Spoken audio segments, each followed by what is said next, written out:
Hola amigos de Expansión, estamos con Carlos Robles, presidente de la Federación Mexicana de la Industria Aeroespacial. Carlos, cuéntanos, ¿cuáles son los retos que enfrenta México para seguir siendo una plataforma de producción competitiva, aún en caso de que no hubiera un tratado de libre comercio con Estados Unidos? Bien, pues al final el sector aeroespacial en México es parte de una industria global. Entonces, si bien es cierto que obviamente enfrentaríamos algunos temas principalmente arancelarios, hay cuestiones que nos preocupan antes que eso, ¿no? Antes que ser parte de un tratado de libre comercio. De hecho, en la versión original del tratado de libre comercio no había un capítulo aeroespacial porque no había sector aeroespacial en México. Entonces, cualquier cosa en términos de regulación que pueda salir de las actuales negociaciones podría ser beneficioso incluso en un marco de regulación.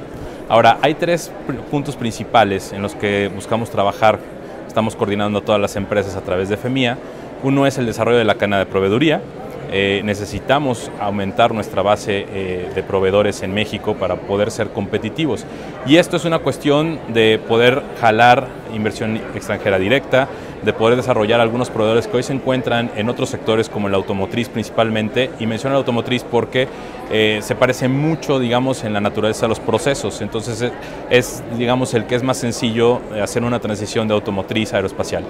El segundo punto tendría que ver con el desarrollo de los recursos humanos. Hoy en día tenemos un importante bono demográfico en México y se ha vuelto trascendental poder tener buenos ingenieros para el sector aeroespacial. Estamos tratando de aprovechar este bono demográfico, sabiendo que graduamos más ingenieros que países como Alemania, por ejemplo, pero necesitamos que las competencias específicas de cada uno de los procesos que tenemos en el sector puedan ser entrenadas, y esta es una labor de las empresas. Por eso mantenemos un fuerte vínculo con la academia, pues para tratar de establecer esos puentes que nos permitan encontrar gente que sea capaz de cubrir los puestos, que sea capaz de desarrollarse en los mismos y tratar de generar procesos innovadores y de creación en México. Y en tercer punto está la parte de regulaciones. Es muy importante tener regulaciones y creo que ahí es donde un tratado de libre comercio nos podría ayudar más en términos de las operaciones que se pueden hacer con aeronaves de Estados Unidos y de Canadá. Con Estados Unidos tenemos acuerdos y con Canadá no. Entonces es importante también que las autoridades en México trabajen en esa materia para poder hacer negocios, por ejemplo, de mantenimiento y reparación en aeronaves de Canadá, que hoy no podemos hacer porque no existen las regulaciones adecuadas. Otro reto que también enfrenta el sector es el tema de diversificarse, tanto en sus exportaciones como en el tipo de actividades que se realizan. Cuéntanos un poco sobre esto. Bueno, para contarte sobre eso te diría que hace 10 años no había grandes cosas en el sector aeroespacial. Cuando empezó, prácticamente el 100% de las exportaciones se hacían en Estados Unidos, dependíamos 100% de Estados Unidos, y el 100% de las operaciones en México eran de manufactura. Hoy estamos hablando que 10 años después se exporta a Estados Unidos cerca del 75% de lo que se produce en México, es decir, ya volteamos a ver otros mercados afuera de América del Norte, estamos exportando a Europa, a Asia, a Latinoamérica también, algunos componentes y algunos sistemas.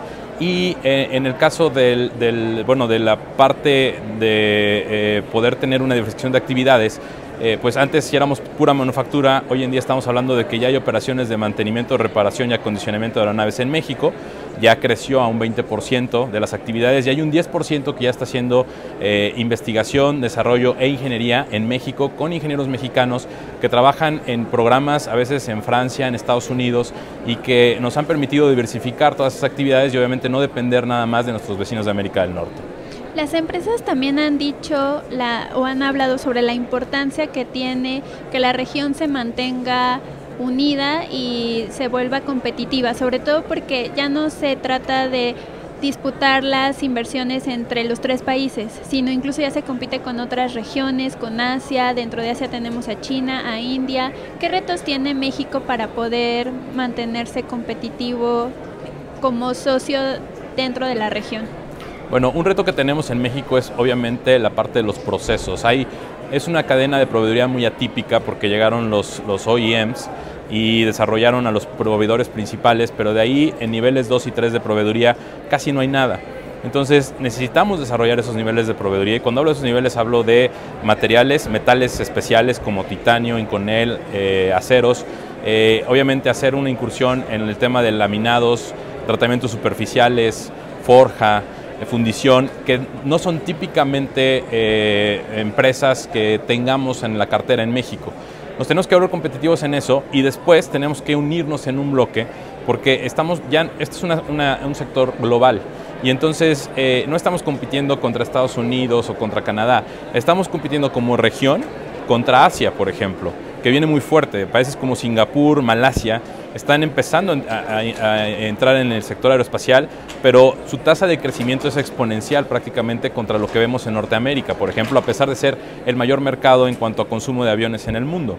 Entonces China va a empezar a tener mucha demanda de aviones y se está obviamente promocionando mucho el crecimiento del mercado interno y de la manufactura interna en China.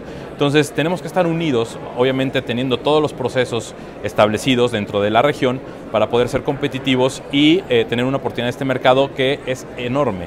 Estamos hablando de que en los próximos 20 años el mundo requiere cerca de 30,000 aeronaves comerciales solamente y no hay capacidad instalada para eso. Entonces el pastel es bastante grande y hay para todos, pero obviamente quien se lleve la mayor tajada va a ser el que tenga más procesos incluidos y más capacidades dentro de la región.